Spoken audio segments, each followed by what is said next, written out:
بیماری دل کی بیماری کو قرار دیا جاتا ہے۔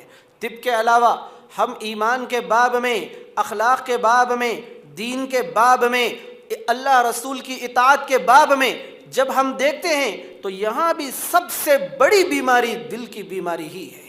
منافقوں کے بارے میں اللہ تبارک و تعالیٰ نے قرآن مجید میں کہا فی قلوبہم مرض، منافق اس لیے تھے کہ ان کے دلوں میں ایمان کے سلسلے میں ان کے دل بیمار تھے۔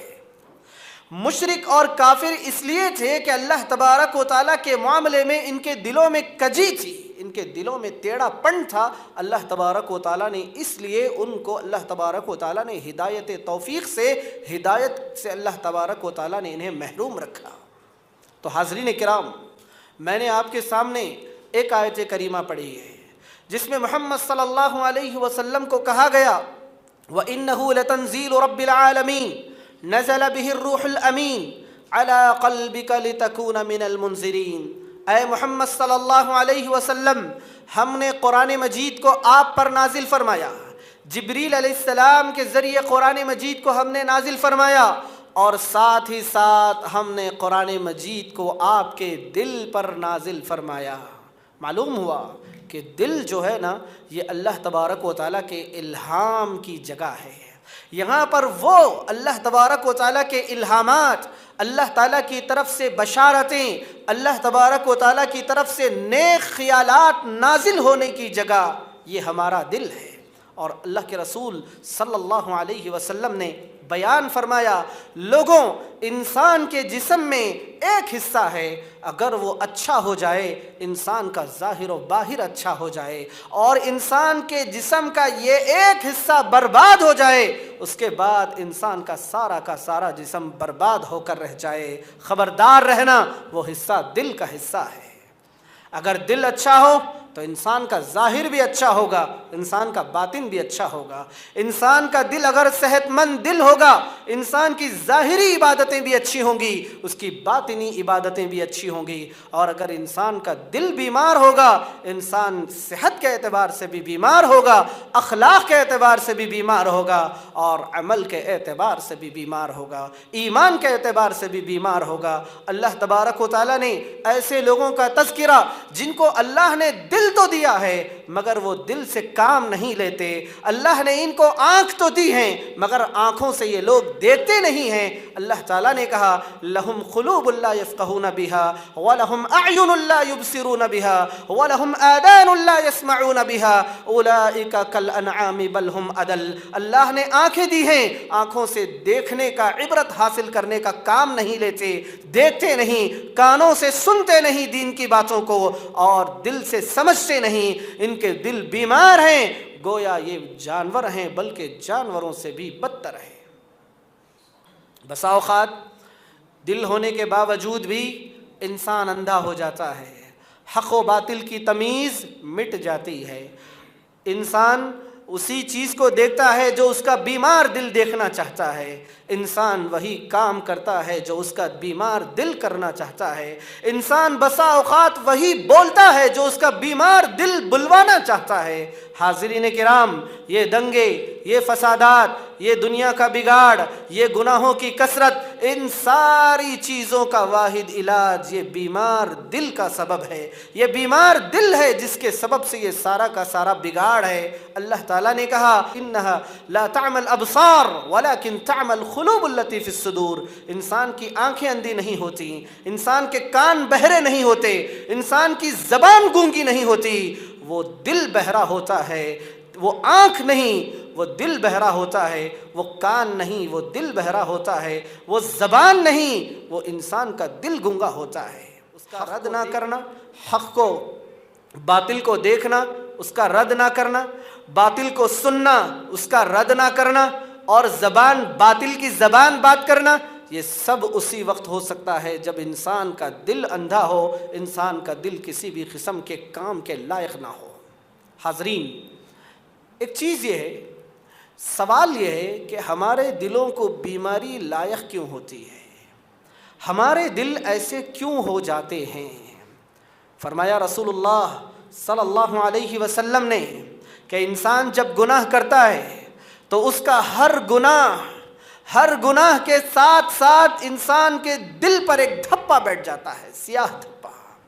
انسان جو بھی گناہ کرتا ہے، چاہے وہ عبادتوں میں سستی ہو، چاہے وہ ناچ گانا دیکھنا ہو، چاہے وہ مال و دولت کے معاملے میں حرام کا ارتکاب ہو، کسی بھی معاملے میں کیوں نہ ہو، انسان جب گناہ کرتا ہے، گناہ کی وجہ سے اس کے دل پر ایک سیاہ دھپا بیٹھ جاتا ہے۔ انسان اگر توبہ کرتا ہے، اللہ کے سامنے گڑ گڑاتا ہے، اللہ کے سامنے معافی مانگتا ہے، تو اس کے دل کا جو سیاہ دھپا ہے وہ مٹ کر رہ جاتا ہے۔ اگر انسان توبہ نہیں کرتا، اپنے دل کے سیاہ دھپے کو ایسے ہی رکھتا ہے، ایک اور گناہ کرتا ہے، وہ سیاہی بڑھ جاتی ہے، وہ دل کا کالا پن بڑھ جاتا ہے۔ اور اگر گناہ پر گناہ کرتا گیا، سارا کا سارا دل انسان کا سیاہ ہو جاتا ہے، یہ نصیحت قبول کرنے کے لائق نہیں رہتا۔ اللہ تبارک و تعالیٰ نے کہا کلا بل ران علی قلوبہم ما کانوا یکسبون، کہ ان لوگوں کے دلوں پر ایک پرت جمی ہوئی ہے، ان کے دلوں پر ان کے گناہوں کا میل ہے جو چڑھا ہوا ہے۔ پھر یہ دل کسی بھی حق کو قبول کرنے کے، اللہ تبارک و تعالیٰ کے آگے جھکنے کے قابل نہیں ہوتا۔ تو سب سے پہلے انسان کو چاہیے کہ گناہ ایک ایسی چیز ہے جس سے انسان کا دل سخت ہو جاتا ہے، گناہ ایک ایسی چیز ہے جس سے انسان کا دل یوں سمجھیے نڈر ہو جاتا ہے۔ آدمی کے دل میں گناہ کرنے کے ساتھ ساتھ آدمی کے دل میں احساس ہونا چاہیے یہ گناہ مجھے نہیں کرنا چاہیے، مجھے اس سے رکنا چاہیے۔ اللہ نہ کرے انسان سے گناہ سرزد ہو جائے، انسان کو معافی مانگنا چاہیے، ورنہ یہ دلوں کی سختی انسان کی روح کو متاثر کر کے رکھ دیتی ہے۔ ایک اور چیز، غفلت۔ گناہ پر گناہ ہونے کے باوجود بھی انسان عبادتوں سے غافل رہتا ہے۔ گناہ پر گناہ ہو رہے ہیں اور انسان غفلت کی زندگی گزار رہا ہے۔ دنیاوی زندگی میں، مادی زندگی میں اگر نقصان ہو رہا ہے تو انسان کو احساس ہے، انسان کو احساس ہے کہ میری تنخواہ کم ہو گئی، انسان کو احساس ہے کہ میرا کاروبار پھٹ پڑا ہے، میرا کاروبار کم ہو رہا ہے، کاروبار میں مجھے نقصان ہو رہا ہے۔ مادی چیزوں میں انسان کو احساس ہے، لیکن انسان کو روح کے معاملات میں غفلت کا احساس نہیں ہے۔ اللہ تعالیٰ نے کہا اقترب للناس حسابهم وهم فی غفلۃ معرضون، لوگوں کی قیامت کا، لوگوں کے حساب کا وقت قریب آ چکا ہے، مگر لوگ ہیں کہ غافل پڑے ہوئے ہیں، لوگ منہ موڑے ہوئے ہیں۔ آگے کہا کہ لاہیۃ قلوبہم، ان کے دل ایسے ہیں، ان کے دل غافل ہو چکے ہیں۔ غافل دل، ہماری نمازیں غافل دلوں کے ساتھ ہیں، ہماری عبادتیں غفلت کے ساتھ ہیں۔ ہم نماز تو پڑھتے ہیں لیکن نماز کی لذتوں سے ہم محروم ہیں۔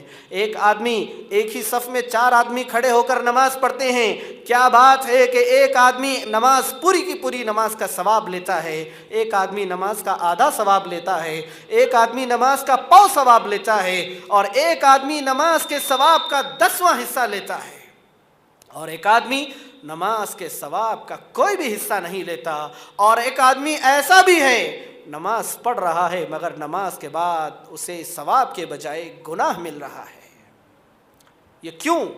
یہ دل کی حالت کی وجہ سے ہے، یہ دل کی حالت کی وجہ سے ہے، نماز میں دل کی زندگی کی وجہ سے ہے، یہ نماز میں دل کے خشوع اور خضوع کی وجہ سے ہے کہ دل زندہ ہے، عبادتیں بھی زندہ ہیں، دل مردہ ہیں، عبادتیں بھی فضول رسمیں ہیں۔ مجھے ڈر ہے دل زندہ کہیں تو نہ مر جائے، زندگانی عبارت ہے تیرے جینے سے، زندگی دل کی زندگی سے ہی ہے۔ اگر غفلت کا شکار ہو جائے، اللہ تبارک و تعالیٰ نے یہود و نصارہ کے بارے میں کہا کہ ان کے دلوں پر اللہ تبارک و تعالیٰ نے مہر لگا دی تھی، ان کے دلوں پر غفلت کی پرت جمی ہوئی تھی۔ ختم اللہ علی قلوبہم، اللہ تعالیٰ نے ان کے دلوں پر پرت لگا دی تھی، ان کے دلوں پر اللہ تعالیٰ نے غفلت کی مہر لگا دی تھی۔ دل پر جب اللہ تعالیٰ کی طرف سے مہر لگتی ہے تو دل بیمار ہو جاتا ہے اور دل غافل ہو جاتا ہے۔ دوسرا سبب، تیسرا سبب بتایا گیا، دل اس وجہ سے بھی بیمار ہو جاتا ہے کہ انسان اللہ سے کیے ہوئے وعدے کو پورا نہ کرے۔ میں اور آپ جب مصیبتوں کا شکار ہوتے ہیں، میں اور آپ جب مصیبتوں میں مبتلا ہوتے ہیں، بیماری ہو، پریشانی ہو، رزق کی کمی ہو، اولاد کی کمی ہو، ہمارا کوئی معاملہ ہو، ہمارا کسی سے کچھ جھگڑا ہو، کوئی بھی ہمارا معاملہ ہو، ہم فوراً اللہ تبارک و تعالیٰ کی بارگاہ میں ہاتھ اٹھاتے ہیں، اللہ سے دعا مانگتے ہیں، اللہ تبارک و تعالیٰ سے دعا کرتے ہیں، اور اللہ تعالیٰ سے ہم وعدہ کرتے ہیں کہ پروردگار اب معاف کر دے، دوبارہ یہ نہیں ہوگا۔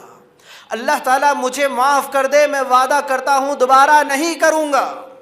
اللہ تبارک و تعالیٰ سے ہم نے اپنی زندگی میں بہت سارے وعدے کیے ہیں۔ اللہ تبارک و تعالیٰ سے تنہائی میں ہم نے وعدے کیے ہیں، دعاؤں میں ہم نے اللہ تعالیٰ سے وعدے کیے ہیں، مگر جب اللہ سے کیا ہوا وعدہ ہم توڑتے ہیں تو ہمارے دل بھی سخت ہو جاتے ہیں۔